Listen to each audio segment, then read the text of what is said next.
This episode was, once again, another quality in the land of Leadale episodes. You had, for the most part, it being wholesome, fun, somehow turning Cerberus into a cute dog, which, of course they could do that, but also wasn't really on the top of my to-do list for the show, but I'm glad it happened. But it also knows when to get dramatic, like in the case of the ending and the realization, because for Cayna, I mean, she was hooked up to a hospital bed, played this game, now she's in the game wondering, are other players, other friends she had a part of this world? And then she kind of gets the bombshell that there are no players, that this isn't like a past or a present of a normal kind of isekai style setting. It's everything she once had is gone, and the only characters she'll meet in this game are NPCs, basically. And I think that's a pretty shocking revelation, so as much as it's hilarious to see Scargo get thrown into the roof and carried off in a casket, the idea of locking herself away and being bedridden, to her, it's kind of a shattering reality. It was almost like a second chance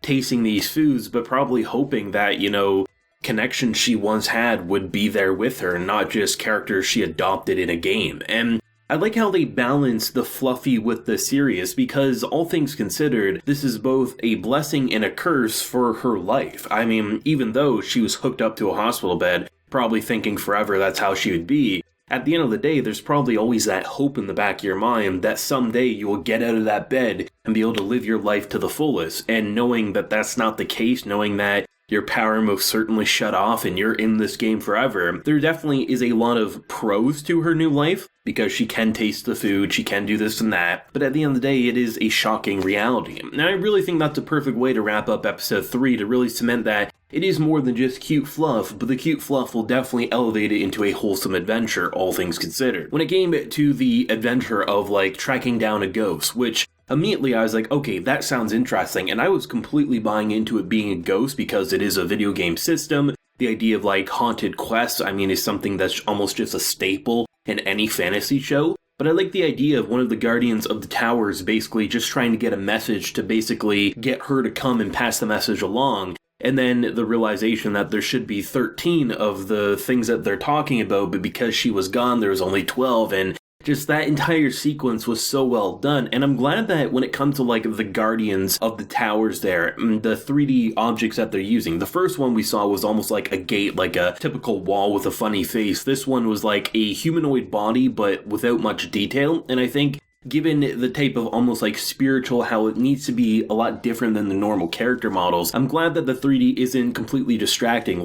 This is something I really liked in Mushoku Tensei as an example. When it came to the man god in there, it was a 3D object and it was weird and it was disorienting, but it was detailed in a way that didn't feel distracting, and that's kind of how I felt with the Guardian Tower in this episode. But the overall adventure of it was pretty much just wholesome adventure, and I loved it. From meeting up with Mai-Mai, the kids in general, I'm so happy that all 3 of them, generally love their mother, and they're not perverted weirdos, or they're just assholes for the sake of being drama. Granted, Cayna does smack literally her eldest son into a wall, but I think had he not caught her on a bad day, she would have responded pretty much the same as she responded to all of them. But still, the point stands, they're all nice, and the fact that they're all in one location, we don't have this adventure of going to find them, rescuing them from a tower, or any of sort of random bullshit, but rather they're there, and her adventure of starting a new life is really fun to follow. And to see the idea of the potion she made, I thought the quest was the teacher had the quest of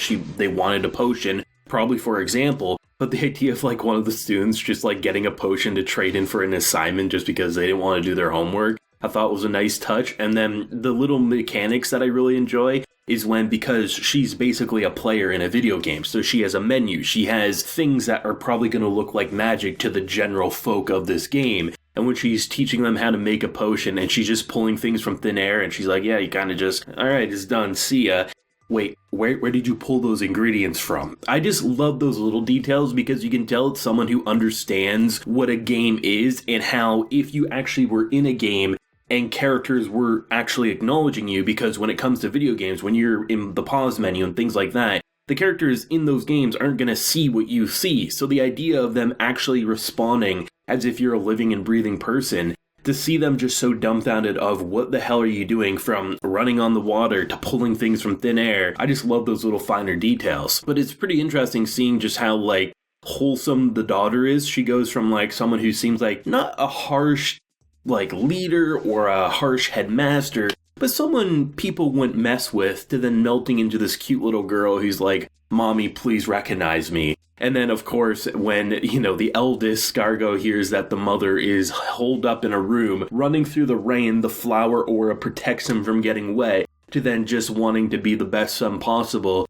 And unfortunately for him, he caught mom on a bad day because he literally got took out Dracula style in a coffin. But it's going to be interesting to see where they want to go with that more dramatic flair and how she's going to start responding more, because crushing realities like that aren't something to brush aside. And I'm glad that they are continuing to make her first life relevant without beating you over the head with it, where it pops up in the appropriate locations, but she also can just experience this life and enjoy it. I mean, this is now the second time she's had a hangover, and she's promising she'll never drink again. I mean, most people who end up having a hangover, they always say that, but they come back for the next party. And just the moments, I think Cerberus was probably my favorite, like, cute moment of the episode, because I wasn't expecting Cerberus to be that wholesome. But when they get to the Coliseum and she summons her dog, just the idea of it's like a very drooly mutt and how each of the heads have like a different personality. I think it was like the middle head seemed like the mature head of the group, where the like right head is just slobbering all over this poor royalty kid who just is continuing to be like, how the hell are you doing the things that you are doing, as he's trying to be like that Sundra, I don't want food, the stomach grumbles, of course I want the food,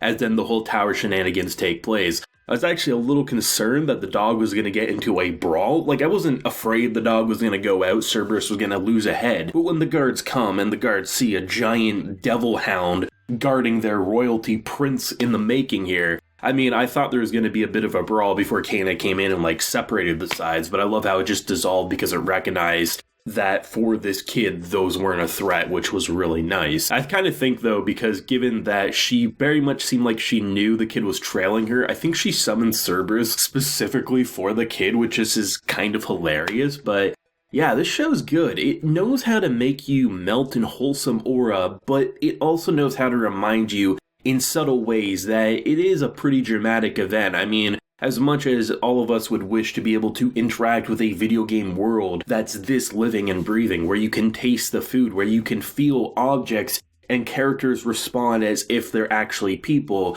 when you lose what was your first life, it is a very dramatic point. And rather than just having an entire episode with episode 1 being this dramatic sob story, rather they spread it out, and they're probably going to continue to spread it out, and there's going to be moments of her grieving, and there's going to be plenty of moments of her having fun.